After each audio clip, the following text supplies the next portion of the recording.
बिस्मिल्लाहिर्रहमानिर्रहीम। अस्सलाम वालेकुम। माँ के अनमोल खाने में खुश आमदीद। अफ़गानी मटन गोश्त, अगर आप बीफ का बनाना चाहते हैं, चिकन का बनाना चाहते हैं, तो ये आप पे डिपेंड करता है।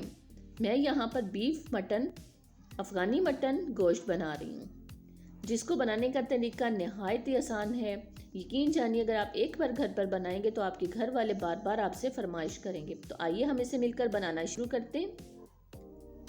बिस्मिल्लाहिर्रहमानिर्रहीम। इसके लिए सबसे पहले हाफ़ केजी मैंने मटन लिया है, जिसे मैंने धोकर अच्छी तरह से खुश करके रख लिया था। अब आप देख सकते हैं यहाँ पर बगैर कुकिंग ऑयल के हम इसे अच्छी तरह से भूनेंगे। 2 से 3 मिनट तक अच्छी तरह से आपने इसे भून लेना है। जैसे ही इसका अपना पानी निकलेगा, उस पानी को भी हमने खुश करना है। और साथ ही साथ आप देख सकते हैं कि पानी भी इसका खुश्क हो रहा है और इसकी रंगत भी तब्दील हो रही है।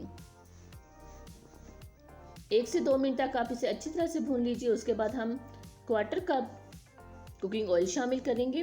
उस कुकिंग ऑयल के अंदर आपने 5 मिनट तक मटन को अच्छी तरह से फ्राई करना है।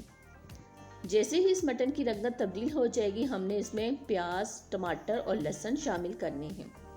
लेकिन उससे पहले आपने कम से कम इसे 5 मिनट तक फ्राई करना है, इसकी रंगत को तब्दील करना है।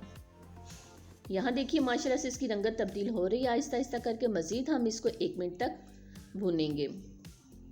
अब आप यहाँ देख सकते हैं कि माशाल्लाह से इसका कलर कितना निखर के सामने आ रहा है। अब यहाँ हम इसमें 2 अदद दरमियाने साइज़ के प्याज हैं, जिन्हें मैंने स्लाइस की सूरत में कटिंग किया हुआ है, वो शामिल कर दिए।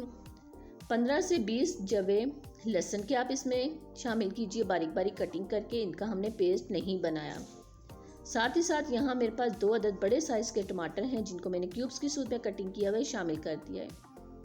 1 से 2 मिनट तक अच्छी तरह से इन तमाम मसालों को जो हमने शामिल किए हैं, टमाटर, प्याज और लहसुन, इसको अच्छी तरह से 2 मिनट तक इसके साथ फ्राई कर लीजिए। 2 गिलास पानी हम इसमें शामिल करेंगे। जैसे ही इसको अच्छी तरह से उबाल आना शुरू हो जाएगा, हम चूल्हे की फ्लेम को थोड़ा स्लो कर देंगे। इससे ये होगा हमारा जो मटन है अच्छी तरह से गल जाएगा।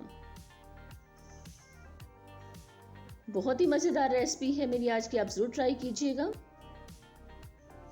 यहाँ देखिए माशाल्लाह से अब इसका जो पानी था वो तकरीबन खुश्क हो चुका है। थोड़ा सा हमने कुकिंग ऑयल का और इस्तेमाल किया है, 2 टेबल स्पून आप इस्तेमाल कीजिए। टमाटर, प्याज और लहसुन अच्छी तरह से गल चुके हैं, आप देख सकते हैं।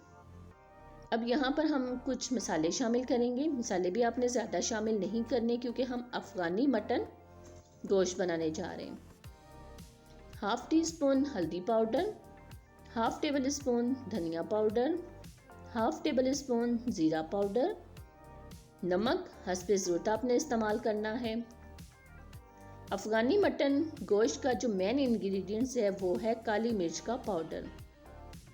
आपने अपने टेस्ट के हिसाब से शामिल करना है। मैं यहाँ पर 1/2 टेबल स्पून काली मिर्च का पाउडर इस्तेमाल करें। तमाम मसालों को आपने अच्छी तरह से मिक्स करना है और फ्राई करना है। यहाँ देखिए माशाल्लाह से कितना ज़बरदस्त हमारा अफ़गानी मटन गोश्त रेडी हो चुका है। नमक, मिर्च, धनिया पाउडर, ज़ीरा पाउडर, काली मिर्च पाउडर इस्तेमाल करने के बाद मज़ीद आपने इसे 5 से 8 मिनट तक इसको फ्राई करना है। अब आप देख सकते हैं कि यहाँ पर माशाल्लाह से हमारा सालन रेडी हो चुका है। मेरे चैनल पर जो नए आने वाले हैं, सब्सक्राइब ज़रूर करें, लाइक करें, कमेंट्स में ज़रूर बताएं। रेसिपी अच्छी लगे तो शेयर ज़रूर करें। बेल आइकन के बटन को क्लिक करना मत भूला करें। इस तरह से मेरी हर नए आने वाली वीडियो का नोटिफिकेशन आप तक